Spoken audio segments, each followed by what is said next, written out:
Good morning, everybody. I appreciate being here. All of you, this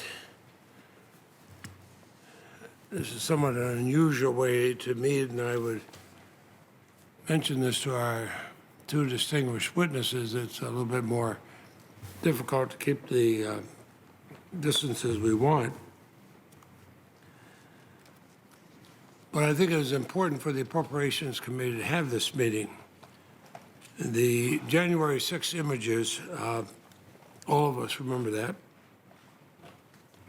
of insurrectionists flying Confederate flags as they stormed the U.S. Capitol, are stark reminders that domestic violent extremism in America is hardly a new threat.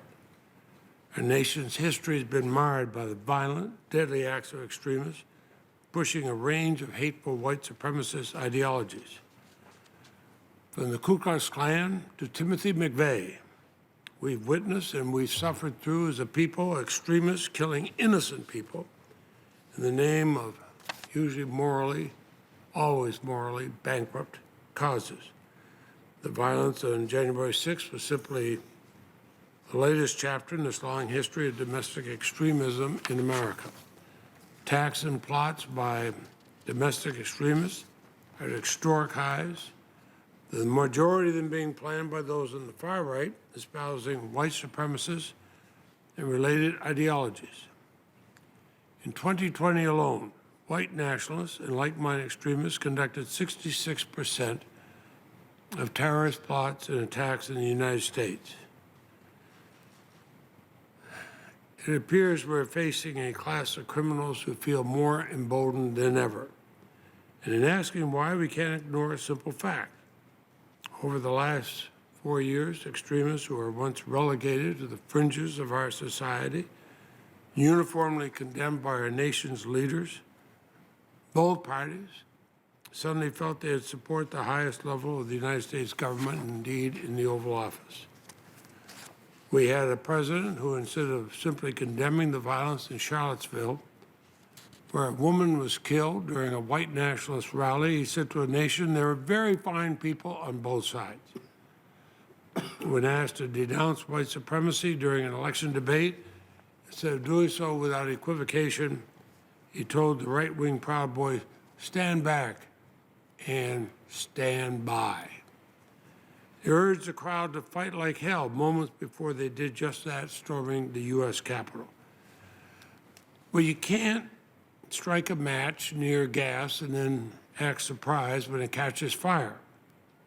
We need moral clarity and leadership in these troubled times. I'm hopeful that this administration, the two witnesses before us, can bring that to the difficult task before them. I believe it's critical for us to confront domestic violent extremism in all forms, And as chairman of the Senate Appropriations Committee, I'm firmly committed to doing just that. But let's not ignore the plain fact, as repeatedly asserted by the Department of Homeland Security and FBI Director Wray and others, that white supremacist extremists are the most persistent and lethal threat in the homeland. Now, violent extremism in any form is wrong, but drawing false equivalence between this form of violent extremism and others only detracts from our shared goal of focusing our resources on the greatest threat we face as Americans. But we have to confront this threat the American way. That means protecting the constitutional rights and civil liberties that define our way of life. In the wake of September 11th, we let our deep wounds occasionally blind us to the rights and liberties we sacrificed in the name of security. I steadfastly defended those liberties and rights then, even when it was highly unpopular to do so. I won't hesitate to do so again now. If we secure our nation at the expense of our precious liberties, then we can hardly claim victory at all. We expect to receive the President's budget by the end of May. It's my understanding the President will seek significant resources to address the threat of domestic extremism. So let us come together, not as Republicans or Democrats, but as Americans, and confront this threat to our society. I'm under no illusion that we're going to eliminate the threat of domestic violent extremism overnight. But I am hopeful that if we work together, again, both parties, we can force it into retreat.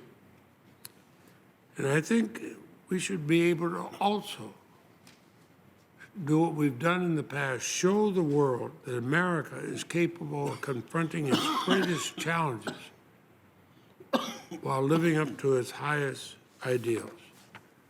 I'm joined by the Vice Chairman of the Committee, Senator Shelby, and I'll yield to him.